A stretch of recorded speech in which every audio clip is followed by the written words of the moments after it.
Everyone, welcome to bright IQ. तो जिसका आप बेसब्री से इंतजार कर रहे थे वो खुशखबरी निकल करके आ चुकी है। तो जी हाँ, मैं बात कर रही हूँ CHSL न्यू वैकेंसी के बारे में, यानी कंबाइंड हायर सेकेंडरी लेवल के अंदर वेरियस टाइप ऑफ वैकेंसी निकल करके आ चुकी है, जिसमें आपका junior secretarial assistant, lower division clerk and data operator की वैकेंसी जो है वो निकल कर सामने आई है। लेकिन सबसे बड़ी खुशखबरी यहाँ पे ये है कि इस बार आपका प्रीवियस ईयर्स के कंपैरिजन में 3 गुना ज़्यादा वैकेंसी सामने निकल करके आई है, जो आपके लिए बहुत बड़ी अचीवमेंट हो सकती है। तो इसे बिल्कुल भी मिस मत कीजिएगा। चलिए, अगर हम लोग यहाँ पे देखें तो ये आपका ग्रुप सी की पोस्ट की वैकेंसी है, जिसमें आपके मेल और फीमेल दोनों ही कैंडिडेट्स फॉर्म को अप्लाई कर सकते हैं। तो चलिए हम लोग एक एक करके इसके बारे में समझते हैं, जैसे पोस्ट एंड वैकेंसी के बारे में, सिलेक्शन प्रोसेस के बारे में, एज लिमिट क्या है, क्वालिफिकेशन क्या है, एग्जाम पैटर्न क्या है, एग्जाम सिलेबस क्या है, इन हैंड सैलरी क्या होगी, जॉब प्रोफाइल क्या है, जॉब का सिलेक्शन एक्सेट्रा के बारे में डिटेल्स में समझने वाले हैं। तो जैसा कि आप सभी को पता है कि वैकेंसी आपका जो है ये 12th पास वाले कैंडिडेट्स अप्लाई कर सकते हैं, यानी कि 12th पास वालों के लिए ये वैकेंसी निकल के सामने आई है, जिसमें आपका टोटल पोस्ट जो है वो आपका कैटेगरी वाइज 3712 निकल करके आई है, जो आपका प्रीवियस ईयर्स के कंपैरिजन में 3 गुना ज़्यादा है। जिसका फॉर्म फिलअप का डेट जो है वो आपका 8/4/2024 से लेकर के 7/5/2024 तक चलने वाला है। इसमें आपका एक्यूरेट एग्जाम डेट भी सामने निकल करके आया और एकदम फिक्स है, ये चेंज नहीं होगा। जिसमें आपका 1 जुलाई यानी कि 1 जुलाई से लेकर के 12 जुलाई तक कंटिन्यू आपके एग्जाम चलने वाले हैं। यहाँ पर आपका जनरल, OBC और EWF कैटेगरी वाले लोगों के लिए फॉर्म फिलअप चार्ज जो है वो 100 रुपये रखे गए हैं। वहीं अगर हम लोग बात करते हैं ST, SC, PH and all categories के फीमेल के लिए, तो यहाँ पे फॉर्म फिलअप चार्ज कुछ भी नहीं रखे गए हैं। चलिए, अगर हम लोग यहाँ पे एज लिमिट की बात करते हैं ना, तो आपका एज लिमिट जो है वो बेसिकली 18 से 27 साल है। लेकिन यहाँ पे आपका अगर आप जनरल कैटेगरी से बिलोंग करते हैं तो आपका एज जो है वो आपका कैलकुलेट किया जाएगा 1/8/2024 तक, जिसमें आपका एज कैलकुलेशन जो है वो आपका 2/8/1997 से लेकर के 1/8/2006 के बीच में है। तो आप इस फॉर्म को अप्लाई कर सकते हैं। वहीं अगर OBC वालों की बात करते हैं तो OBC वालों के एज में 3 साल तक का रिलैक्सेशन है। वहीं ST, SC और अदर कैटेगरीज वालों के लिए 5 से 10 साल तक एज में रिलैक्सेशन बताया गया है। वहीं अगर हम लोग बात करते हैं एजुकेशन क्वालिफिकेशन की, तो आप अगर 12th पास किसी भी स्ट्रीम से किए हुए हैं तो आप इस फॉर्म को फिलअप कर सकते हैं। हाँ, लेकिन इसमें एक कैटेगरीज आपका है डेटा ऑपरेटर की, जिसमें हर कोई अप्लाई नहीं कर सकते हैं। इसमें जिन्होंने साइंस और मैथ से पास किया हुआ है 12th को, वही इस पोस्ट के लिए एलिजिबल हो सकते हैं, क्योंकि ये थोड़ा सा हायर पोस्ट होता है। बाकी के सभी पोस्ट के लिए आप अगर 12th पास किए हुए हैं किसी भी सब्जेक्ट से तो आप इसको फिलअप कर सकते हैं। इसमें एक और चीज़ है कि अगर आपने भी 12th पास नहीं किया है, अभी आपने 12th का एग्ज़ाम लिखा, आपका रिजल्ट अगर नहीं आया है और आपका एज जो है वो हो चुका है और आप फॉर्म अप्लाई कर सकते हैं, तो बेशक आप कीजिए। अगर आपका रिजल्ट 1/8/2024 से पहले आ जाता है तो आप भी इस फॉर्म को अप्लाई करने के लिए एलिजिबल हो सकते हैं।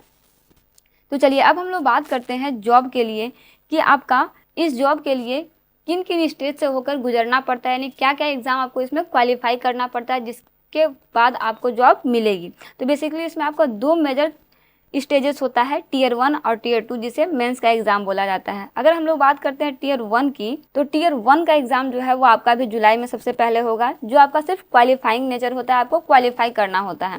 लेकिन इसमें भी आपका 4 सेक्शन है, टोटल 4 पार्ट में इसे डिवाइड किया गया है सब्जेक्ट वाइज। जैसे फर्स्ट में आपका है इंग्लिश, जिसमें आपका 25 क्वेश्चन आएगा 50 मार्क्स का। उसके बाद आपका है जनरल इंटेलिजेंस, जिसमें आपका 25 क्वेश्चन आएगा 50 मार्क्स का। Quantitative aptitude, basic arithmetic skill जिसे मैथ्स बोलते हैं, यह आपका है 25 क्वेश्चन 50 मार्क्स का। जनरल अवेयरनेस से आपका आएगा 25 क्वेश्चन 50 मार्क्स का। इस तरह से आपका टोटल 100 क्वेश्चन पूछा जाएगा 200 मार्क्स का। वहीं अगर हम लोग टाइम ड्यूरेशन की बात करते हैं तो इन क्वेश्चन को सॉल्व करने के लिए आपके पास ओनली फॉर 60 मिनट यानी 1 घंटा होने वाला है। और अगर हम लोग इसमें नेगेटिव मार्किंग की बात करें तो इसमें नेगेटिव मार्किंग आपका 0.50 मार्क्स होगी। इसके बाद अगर कट ऑफ की बात करते हैं ना, तो Tier 1 में अगर आपने अच्छे से स्कोर किया तो कट ऑफ के अकॉर्डिंग आप Tier 2 के एग्जाम में बैठ सकते हैं, क्योंकि आपका Tier 1 जो होता है वो सिर्फ क्वालिफाई करने के लिए होता है, लेकिन इसमें कट ऑफ मार्क्स होता है, इसलिए आपको इसको बहुत अच्छे से सोच समझ कर क्वेश्चन को बनाना होता है। चलिए, अगर हम लोग यहाँ पे देखते हैं Tier 2 के बारे में, तो Tier 2 के बारे में भी वही सब्जेक्ट है, आपका सब्जेक्ट चेंज नहीं हुआ है, चारों सब्जेक्ट वही है। बस इसमें क्या कर दिया गया है कि सेक्शन वाइज आपका कैटेगरीज को डिवाइड किया गया है। जैसे अगर हम लोग बात करते हैं तो इसमें टोटल फर्स्ट सेक्शन होता है, फर्स्ट सेक्शन का एग्जाम जो होता है उसमें आपका 2 सब्जेक्ट का एग्जाम होता है, 60 क्वेश्चन आते हैं 180 मार्क्स के, क्योंकि एक क्वेश्चन के लिए आपका यहाँ पे 3 मार्क्स दिया जाता है। सेक्शन सेकेंड में भी आपका 60 क्वेश्चन आएगा 180 मार्क्स का।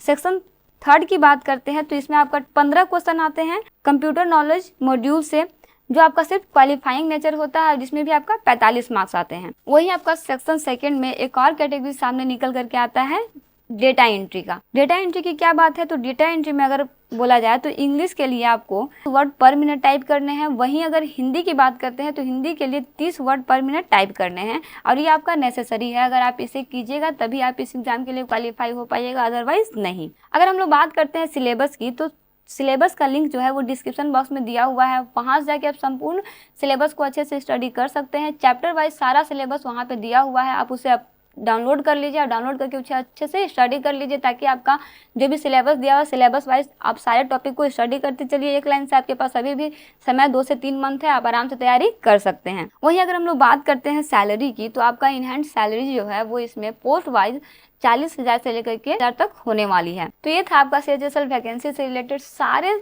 महत्वपूर्ण जानकारी। अगर कुछ और मिस हुआ हो तो प्लीज़ कमेंट बॉक्स में कमेंट जरूर कीजिएगा कि क्या मिस हुआ है। बाकी सारे टॉपिक वाइज आप चैप्टर को स्टडी करते रहिए, जो भी हो पाएगा वो सारा टॉपिक को इसमें कवर किया जाएगा। नेक्स्ट वीडियो में हम लोग पढ़ने वाले हैं प्रीवियस ईयर्स के कट ऑफ के बारे में, क्योंकि प्रीवियस ईयर्स के कट ऑफ को जानना बहुत जरूरी है कि प्रीवियस ईयर्स का कट ऑफ कितना हुआ था, किस तरह से वहाँ पे क्वालिफाई किया गया था। क्योंकि अगर आपको ये पता होगा तो आपका जो आगे का प्रिपरेशन है वो आपका और भी ज़्यादा मजबूत हो सकता है। तो मिलते हैं नेक्स्ट वीडियो में एक इंपॉर्टेंट टॉपिक के साथ। Thanks for watching, like and subscribe right IQ।